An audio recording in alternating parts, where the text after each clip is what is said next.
Having discussed selfless action in detail in the shlokas 1 to 24 of chapter 4, Lord Krishna then explains about sacrifices to Arjuna. In the 24th shloka, he tells that the ladle, the ingredients such as ghee, grains which are offered as oblation in the homa itself, the karta who performs the homa are all Brahman. The karma yogi who performs selfless action, the selfless action itself is Brahman, and the destination that he reaches is also Brahman. The next few shlokas that we would cover would provide further insights on sacrifices. So let's move to shloka 25 of chapter 4. Daivameva pare yajnam yoginah paryupasate brahmagnava pare yajnam yajnenaivopajuhvati. Apare yoginah daivam yajnam eva paryupasate. Apare some other yoginah, some other spiritual persons, spiritual aspirants, Daivam Yajnam Eva Paryupasate. Paryupasate, they worship.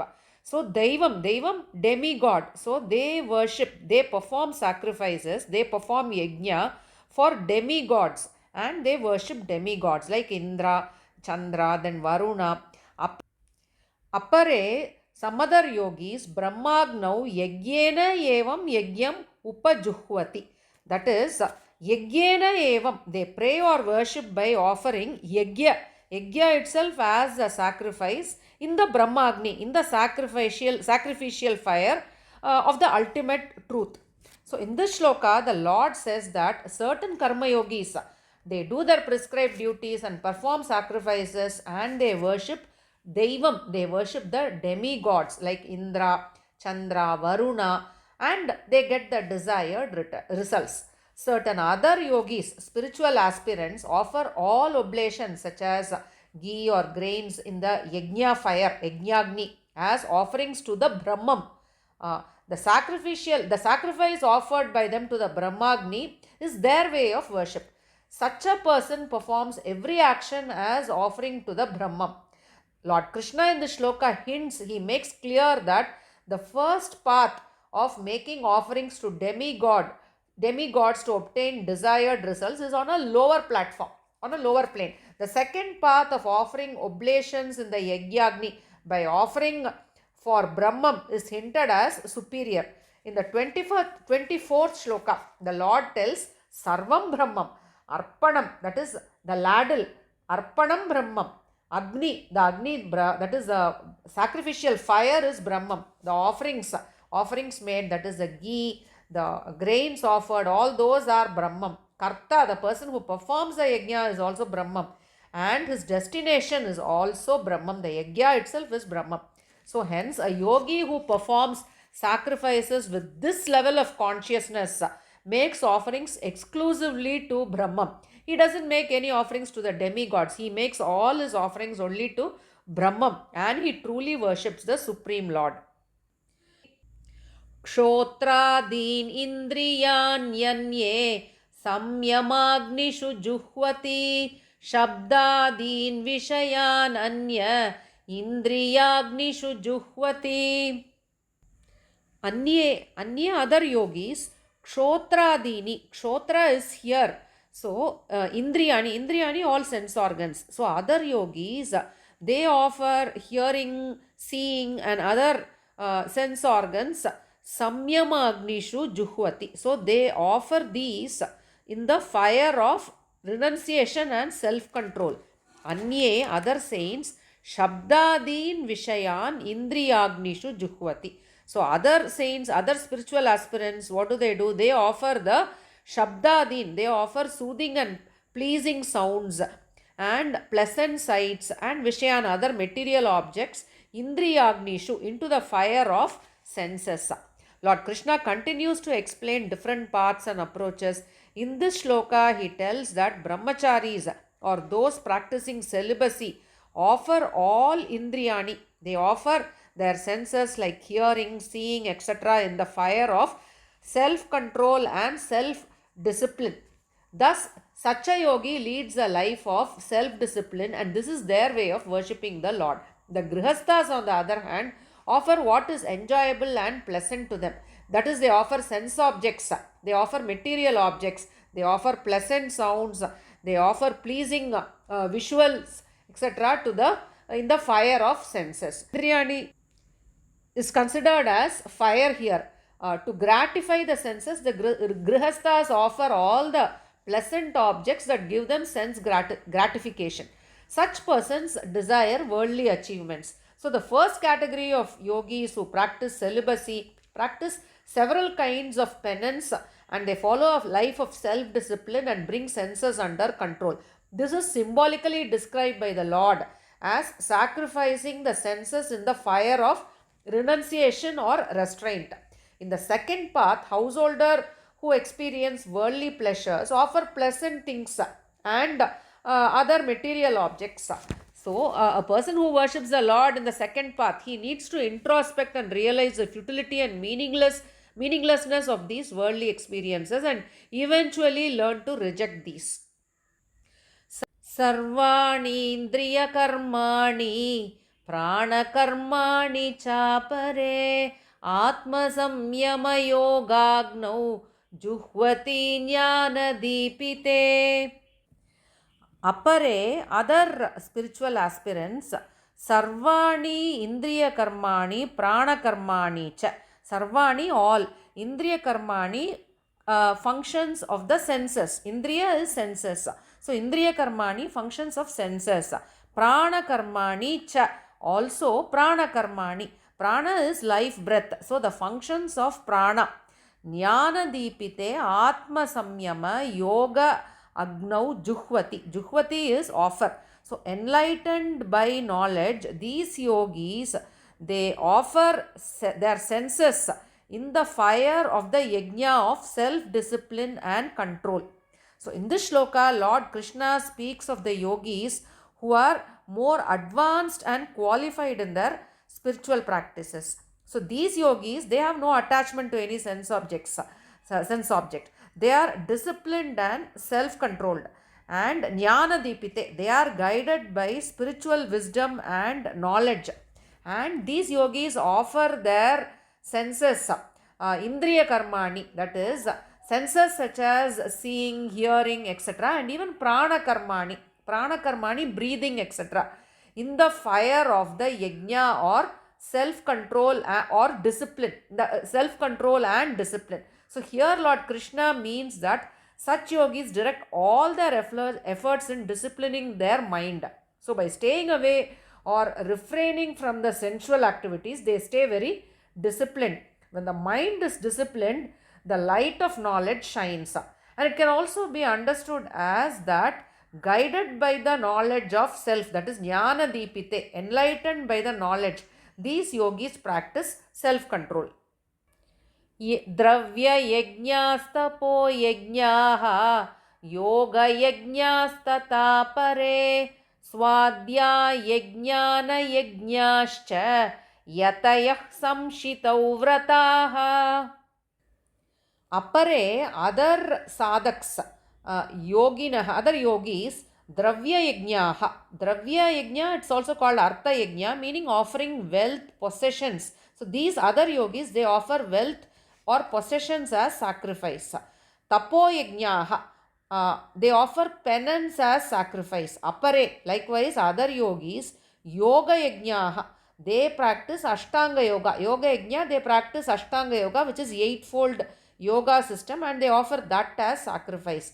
Yatayaha means ascetics. Ascetics who persevere. Swa adhyaya jnana yajnacha. Adhyaya is study or learn. So, Swa adhyaya and jnana is knowledge. So, they study the Vedas and they acquire jnana, that is, they acquire knowledge. Samshita vrataha. Vrata is a vow. So, they observe strict vows like ahimsa and they offer that itself as a sacrifice. So, 4 types of sacrifices are listed in this shloka. First is dravya yajnaha. Dravya yajna is also called artha yajna. Artha, dravya, all these means wealth and possessions. So, these type of yogis, they are basically grahasthas, who earn money through righteous ways, and they are philanthropic persons.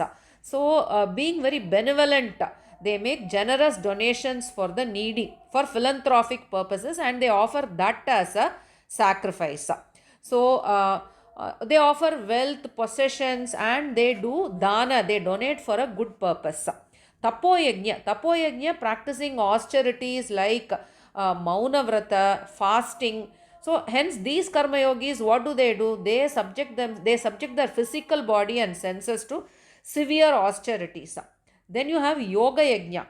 Here yoga yajna refers to the Ashtanga yoga, that is pranayama, breath control, and swa adhyayana. Adhyayana is learning, study. So swa adhyayana jnana yajna. So studying the Vedas, recitation of the Vedas, and acquiring knowledge and offering this as sacrifice. So, what can we as ordinary persons do? Four of these four of these sacrifices are listed in this shloka. We can begin by following one of these and gradually begin to follow the other types of yogas also, because all these are necessary for the purification of the mind and the realization of the ultimate goal. So, we are what we are because of the past karmas. These past karmas have given us a certain prakriti, a certain inclination, a certain orientation, and these are reflected in the form of vasanas that we have, in the mental tendencies that we have, in the cravings that we have. Now, to overcome these is a huge challenge. So, we have to practice all of these yajnas, these sacrifices, to discipline and program the mind. So, ordinary people like us must become benevolent, generous, renounce our possessions, donate our possessions, be generous, practice philanthropy. We must also practice self-control, austerities, do Maunavrat, fasting, learn the scriptures, recite them. So all these are necessary. We must learn and gain knowledge from the scriptures. All these are necessary to purify the mind. So initially these practices may sound very mind-boggling to us, but it becomes a habit in course of time. So nothing happens overnight. It takes years of practice to acquire this and discipline us. So one has to persevere. The word yatayaha, it means an ascetic who perseveres, who is very diligent. It refers to the yatis who practice and persevere. The word samshita vrata also refers to the yatis, the ascetics who have a firm resolve and single-minded determination, and they are the people who take severe vows, vratas, like fasting, like following the path of ahimsa, etc., and they persevere in that path. Apane juhvati pranam prane panam tata pare pranapanagati rudva pranayama parayanaha. Apare, other yogis, apane. Apane is breathing in, that is incoming breath, inhaling. Pranam juhvati. Juhvati is offer and pranam is outgoing breath. So some saints offer outgoing breath to incoming breath. Tata, likewise, prane apanam. So prane is outgoing breath and apanam is incoming breath. So likewise they offer incoming breath to the outgoing breath. Prana apana gati rudva pranayama parayanaha. So gati is speed, rudva is regulate. So by regulating prana apana, inhalation and exhalation, pranayama parayanaha. So by regulating both prana and apana, they practice breath control, which is nothing but pranayama. So in this shloka, the Lord talks about those who practice pranayama by offering the outgoing breath, that is exhalation, as an offering to apana, that is incoming breath, and vice versa. And by practicing this continuously, the sadhak, the practitioner, reaches a state of kumbhaka. Kumbhaka is a state, where there is complete cessation of both the breaths, that is both inhalation and exhalation. So through this complete restraint of breath, all vital forces are merged. So here the yajna is merging the senses into one. So these yogis, they achieve the state of nothingness through this practice and they get liberated. Apare niyataharaha pranan praneshu juhvati सर्वेप्येते यज्ञविदः यज्ञक्षपितकल्मषाः अपरे नियत आहाराः प्राणान् प्राणेषु जुह्वति. अपरे other yogis niyata aharaha is food. Niyata aharaha they take only restricted food. Their food intake is restricted. Pranan praneshu juhvati. So by restricting food intake, they offer the senses into the life breath. They offer it to praneshu. Okay, they offer it to the life breath. Ete sarve api yajna kshapita kalmishaha yajnavidaha. So ete sarve api, all these ascetics, all these yogis, yajna kshapita kalmishaha. So kalmishaha here refers to sins. Yajna kshapita. So by doing these sacrifices, by making all these yajnas, by doing all these yajnas, they get their sins consumed. And yajnavidaha. With is no. With is no. So they also know the proper way of doing things, the Vedic way of doing all these, practicing all these yajnas. So there are other ascetics, other saints who restrict their food intake over a period of time due to reduced food intake. Their senses become very weak. The Vedic injunctions tell us that the stomach should be half filled with food, quarter filled with water, and again quarter filled with air only. So the mind becomes calm and steady through all these practices. And then finally Lord Krishna tells us that the ascetics who perform all these yajnas, they are fully aware of the purpose of these practices, and they also know how to perform these as per Vedic scriptures. To summarize what we have covered today, the Lord in these slokas tells us that all actions become a sacrifice when performed with the right approach and attitude. Some ascetics offer their wealth, possessions as sacrifice. This is called Artha Yajna or Dravya Yajna. It is done by persons who earn money righteously and donate it benevolently during weddings and other rituals. Some other yogis practice austerity. Some other yogis control their senses and offer that as a sacrifice. Some yogis religiously read Vedic scriptures, chant them and offer them as a sacrifice. Some practice pranayama and others restrict food intake and control senses. So thus in our day-to-day lives, by offering our actions as sacrifices with a selfless attitude, we can have our sins absolved and reach the Brahman. In the next few shlokas that we would see in the following video, Lord Krishna talks more about sacrifices, and then finally he talks about Jnana Yoga. He talks about the greatness of knowledge. Thank you.